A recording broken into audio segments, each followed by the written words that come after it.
Welcome back to episode 117 of Happy Hour with Heather and Guest. I'm that other dude, Andrew, and as always, I'm joined by Heather. Hello. And today, we're going to be talking about a group called Familiars, which you had suggested, and I believe they are from Ontario. You can correct me if I'm wrong, but I will give you the floor and you can tell us about Familiars. Okay, wow. Their latest release is called Keep the Good Times Rolling, which is 3 songs, and it says it's a continuation of the stories and sounds from the All in Good Time sessions. And All in Good Time is their full-length album, and that was released in 2020. And it looks like they're working on a new album, which I'm really hoping is the case.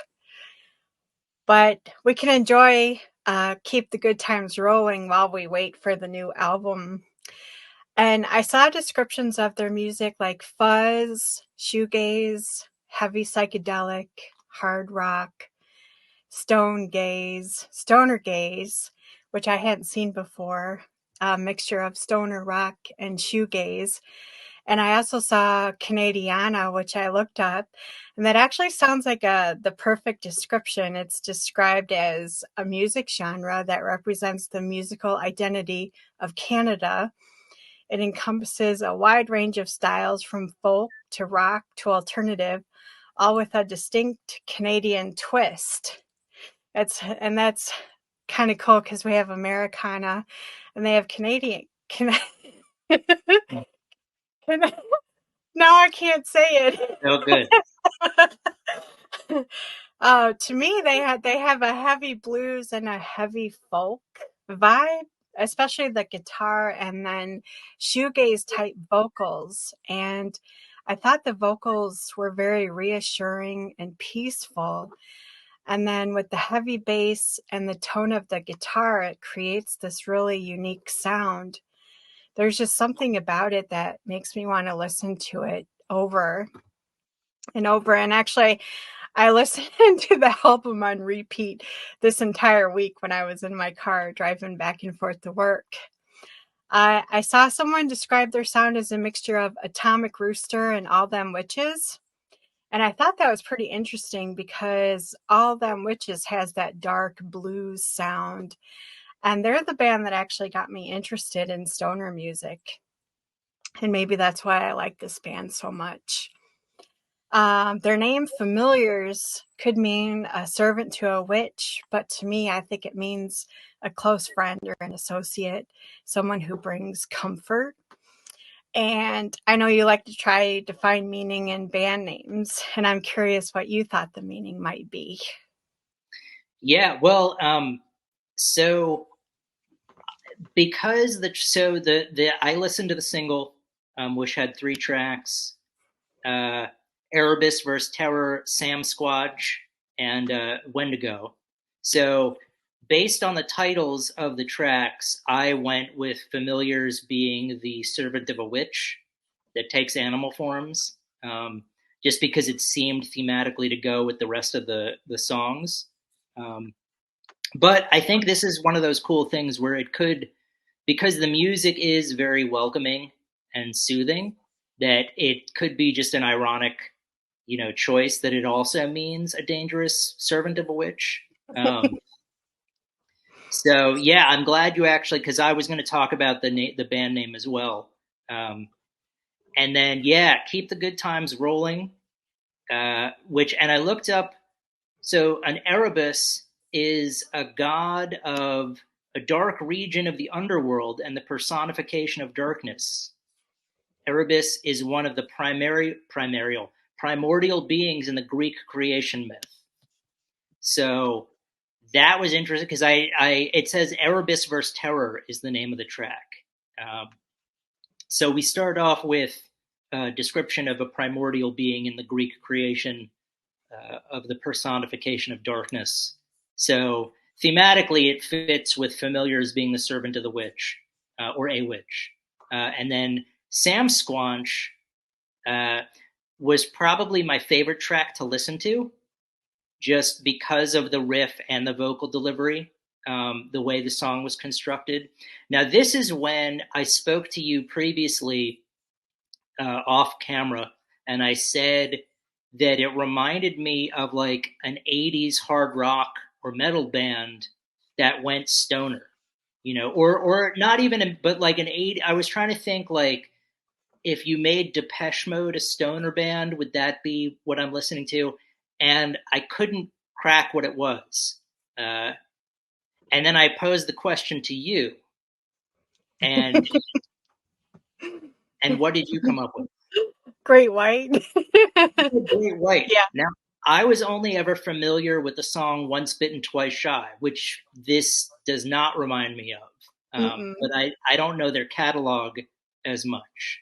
Um, and it's interesting because I feel like there are a lot of bands from that era that get written off as one-hit wonders. Because if you're only familiar with one song, that actually turn out to be a pretty good rock band that just kind of got caught up in the MTV generation. Yeah. So, Yeah. but yeah, it was interesting because you sent me a song. I forgot that Roland, I think, or something. Yeah, it was I sent you two well, I suggested um Was let's it see here. Rolling Stone? Yeah, Roland. Yeah, Rolling Stoned I suggested, and then I sent you the video for House of Broken Love. That's right. When I listened to Yeah. House of Broken Love, I was like, oh, I see this. Whether or not there's any direct influence from the band, I was like, oh yeah, this is the band. I was thinking of this sound being made psychedelic and stoner, and that was sort of like I could see the trajectory between the two. Um, Yeah. whether or not that was done on purpose, but this is where things get interesting because I looked up what Sam Squanch might mean, and I guess this is in keeping with their Canadian roots because Sam Squanch is a pronunciation of Sasquatch by one of the characters from Trailer Park Boys, um, which I've never seen, but I know I feel like that's kind of like a Canadian version of It's Always Sunny in Philadelphia. Like it's a really long running thing that's really funny. Um, but anyway, it brought me to Urban Dictionary, and there are a bunch of different definitions for what Sam Squanch could be. So I thought I would. So Sam Squanch is the improper pronunciation of Sasquatch from the character Bubbles on Trailer Park Boys. He pronounces it Sam Squanch. The next definition is Sam Squanch is a Canadian Bigfoot. And then this is okay. And then we start going off into tangents. Sam Squanch is a person who is a staunch Samsung fanboy who will troll articles that have anything to do with Apple products. Hmm. So I thought that was interesting because that's really specific. Um, so someone who's a Samsung, and then this is okay. A fat, ugly, stanky ass whore may resemble Sasquatch or Bigfoot. Wow. And the example is, damn, that is one ugly Sam Squanch. Um, and then they actually have Sam Squanch, a rock band in Toronto, Ontario. So I guess Oh there's a wow. band. And then this is my personal favorite, Sam Squanching. Okay, you ready? Yeah. When you go commando in the woods and a honey packet bursts open in your pocket, you have turned into the honey dick. You go into the woods to become the full honey dick ass Sam Squatch, all squanched in honey like that ingrain Sam Losco or Lasco from Trailer Park Boys. And then the example is Winnie the Pooh inhabits a perpetual state of Sam squanching as he is unable to separate the honey from his dick and pants. So, Wow. I mean, the internet is, you just can go down the rabbit. I found Sam Squanch and just had a field day of learning all the possible definitions. And then there's a second page. I didn't even click on the second page. Wow. Um, let's see. Sam Squanch, a large, long-haired, unassuming critter who haunts the area along the Brazos River, carries musical instruments and smells like body odor. A Sam Squanch is a team of the most badass recruiters in the nation, primarily from the Pacific Northwest. All right. So Sam Squanch could mean a lot of different things. I have no idea what it actually means, but that was my favorite track on the single. And then Wendigo or Vendigo, I'm not sure the pronunciation, a mythological cannibalistic monster in the spiritual tradition of North American Algonquin speaking tribes. It is associated with winter and described as either a fearsome beast that stalks and eats humans or as a spirit that possesses humans, causing them to turn into cannibals. So again, thematically, all the tracks seem to do with familiars being, the servant of a witch. Yeah. But it's nice to think that it's like a friendly, a friend, a close person. Yeah. And when I found the multiple definitions of Sam Squanch, I was like, it made my day. It was really, especially when it elaborated on, because when I think of Winnie the Pooh, I often don't think of, what honey can actually do to him, if he spills any of it. So Yeah. Yeah. this episode took a turn you were not expecting. No. Um, And the internet is undefeated. the internet is, yes. So, but that being said, it was interesting because when you suggested the band, I guess there's another Familiars in Seattle. So that's who I originally, when I asked you if they were from Canada. Yeah. And then the single, it's called Keep the Good Times Rolling, and it's a very unassuming cover. So I wasn't expecting tracks that would be titled about cannibalistic monsters or primordial beings in Greek creation. It was just so it.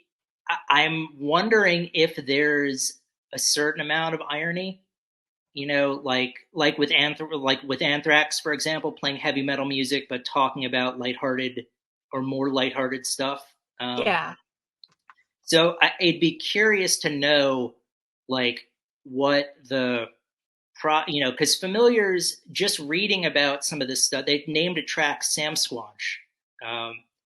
That they probably, it'd be curious to know what their creation process is for music. Yeah.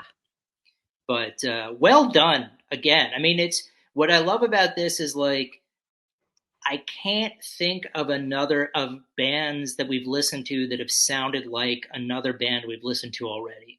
It's like every week it's a new sounding band from a familiar genre, but they do something that makes them stand out. Yeah. Like for this one, it was some of the guitar tone I felt like was new, and the vocal delivery. Yeah. So I'm really looking forward to seeing what they're. I'm guessing that some of the tracks we listened to off the single will be on the new album, but and also they have an album before this that I haven't listened to yet, so I'm kind of Yeah. curious to go back and see. It's really it's phenomenal. Yeah. Cool. But yeah, going into this, I had no, because the name, it's not like their name is like Iron Gauntlet or something where like, okay, I can tell the type of music I'm going to hear. Yeah. Familiars could be anything. It could Yeah. be. So it's cool. I like how there's a lot of unanswered questions I have. I thought going into this episode, I would have more answers than I did before. And really now I just have more, which is great because now I can go back and explore, the music from their first full length album. Yeah. Yeah. And I've always, it is, fascinating that this the bands, and we've actually covered quite. I mean, we've talked about quite a few bands, and it's amazing. It's amazing how unique sounding a lot of these bands are within the same. They're all under the same umbrella, but they Sure. they yeah, it's amazing how different from each other that they sound. Well, it's interesting. You and I were also talking. You had said you hadn't seen any descriptions that was like a bluesy Yeah, sound. Um, yeah, and I said that it's one of those things where going into it, like after I'd even heard it, I wouldn't have gone in that direction. It was only after you mentioned it that the penny dropped, and I was like, oh yeah, of course.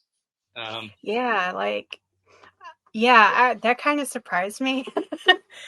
Yeah, because it does kind of, for me anyway. I kind of get that dark blues, dark folk type sound. sure. Especially Sure. from the guitar. And I am kind of surprised that I didn't see anyone else mention that anywhere. Well, I think it can be misleading sometimes because you see stoner, and I think the initial thought is, oh, well, let me think Caius and the desert sound or something like Yeah, that. Um, yeah, so you tend to not get misled, but you tend to have certain expectations like, oh, okay, it's stoner, so that means it's going to sound more like the desert vibe. Um, yeah, and then you listen to it and you're like, oh yeah, there's a whole other shade of colors to draw upon in this genre. So yeah, yeah. And someone I saw, people that have said, "Oh, it reminds me of Elder or King Buffalo." I guess the heavy psychedelic coming through. So it sounds like a lot of different things, but it's all sure. kind of meshed together. And Yeah, its own unique creation. absolutely. Well, Yeah, I'm really glad you suggested them today. I'm thank you. excited to check out their first full length album and see what they Yeah. do next. There's one song on that album that they do some really really cool vocal harmonies on it. It sounds really awesome. So Hmm. I would definitely, I think that should be something that you check Yeah, out. I think you'll like it a lot. I will. Yeah. Awesome. Well, thank you for suggesting them for this show, Yeah. and You're welcome. we will be back next week, of course, Yes, with another with another you're good one. a band that you suggest this time. Yes. Yeah. So we will see what's up next week. Yeah, it's kind of fun going back and forth on the Absolutely. suggestions. And yours are a lot of your suggestions are wildly different than the ones that I Oh suggest. yeah. No. Well, we have different approaches, Yeah, but that's why it works so well.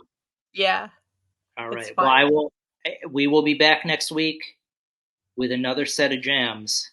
Yeah, So have a good one, everyone. bye.